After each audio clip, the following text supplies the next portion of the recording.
And it's interesting because the history of agriculture in the state of Ohio, very early on, I mean, right off the bat, it was a very export-oriented agriculture. I mean, if you want to talk about whether local food systems are a bit regressive, are we going back to victory gardens, isn't that kind of going back to the past? Well, by 1813, there were something like 1,000 distilleries in the state, turning Scioto River Valley corn into whiskey. And then around each of those distilleries was a hog operation, feeding on the distillers' grains, and then turned that into salt pork.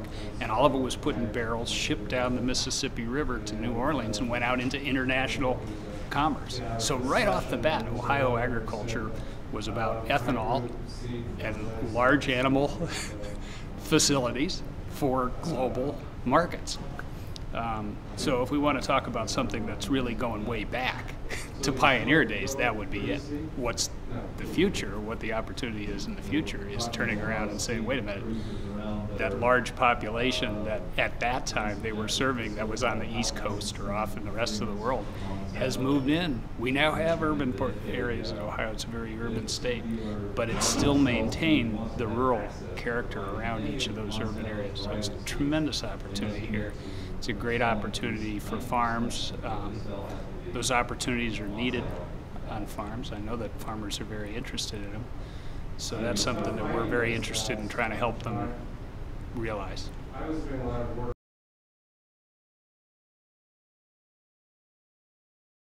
Very interested in food system. I think local food systems really are where the opportunity is for farms and farmers, and really extending beyond that to the rest of the economy. I mean, why local food systems? It really is the economy.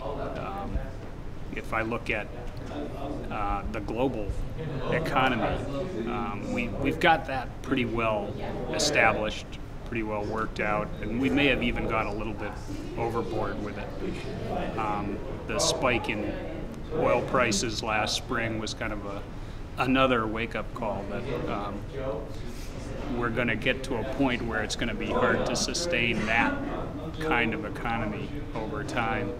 And so really, if you look at where the growth can take place, the opportunity space there is at the local and regional scale, and that certainly plays out for farms in Ohio. We have farms that are very good at providing food and agricultural products for the global economy.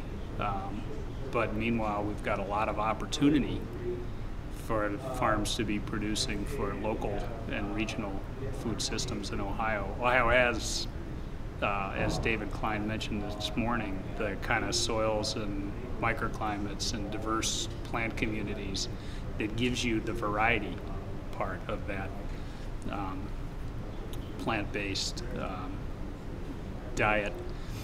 There's enough variety in the habitats in Ohio that there are places where you would really have a hard time producing plant-based food, and where animal agriculture really does make sense in the way that it first arose. We didn't have animal agriculture as a way of feeding animals plants that we can eat. We have animal agriculture because animals can produce food that we can eat from land that we wouldn't be able to produce plant-based food. So all those are in Ohio. We have the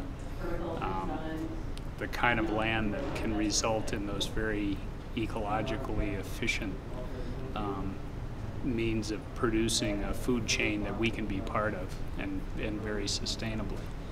And that's where the opportunity for growth is right now. I've worked in the past, for example, with potato growers in Ohio, and the biggest potato grower in the state has maybe 800,000 acres, and they're competing with 25,000 acre farms in Michigan, 50,000 acre farms in Idaho. We don't have 25,000 acres to put in potatoes in the state, but what we do have is farms ringing almost uniform distribution of urban areas throughout the state of Ohio. And that creates an enormous amount of opportunity for farming for people that are just down the road.